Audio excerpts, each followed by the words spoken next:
ಕನ್ಯಾ ರಾಶಿಯಲ್ಲಿ ಅಲ್ಪಕಾಲ ಶುಕ್ರನು ಇದ್ದು ದ್ವಿತೀಯಕ್ಕೆ ಹೋಗ್ತಾ ನೀಚ ಪರಿಹಾರ ಆಗ್ತದೆ. ಮತ್ತು ರವಿಯು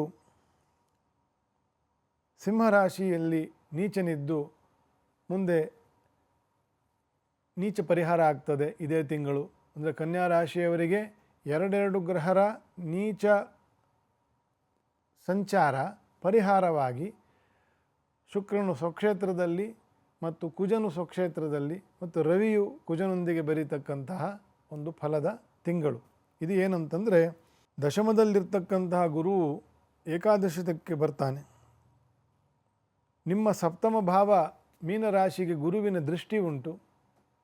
ನಿಮಗೆ ಸಪ್ತಮದ ಶನಿಯ ದೋಷ ಕೂಡ ಮಾನಸಿಕ ವ್ಯಥೆ, ಆದಾಯದಲ್ಲಿ ಕಡಿಮೆ, 100 ರೂಪಾಯಿ ಬರುವಂಥ ಜಾಗದಲ್ಲಿ 50 ರೂಪಾಯಿ ಬರ್ತಕ್ಕಂಥದ್ದು, ಈ ರೀತಿಯ ಆದಾಯಕ್ಕೆ ಕೊರತೆ, ಶುಭ ಕಾರ್ಯಗಳಿಗೆ ಸ್ವಲ್ಪ ನಿಧಾನ, ಇದೆಲ್ಲವೂ ದೋಷಗಳು ಕನ್ಯಾ ರಾಶಿಯವರಿಗೆ ಇದೆ.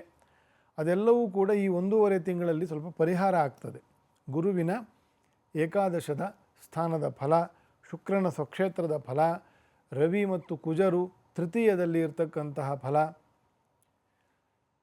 ಇದು ಒಟ್ಟಾರೆ ಕನ್ಯಾ ರಾಶಿಯವರಿಗೆ ಇರ್ತಕ್ಕಂಥದ್ದು.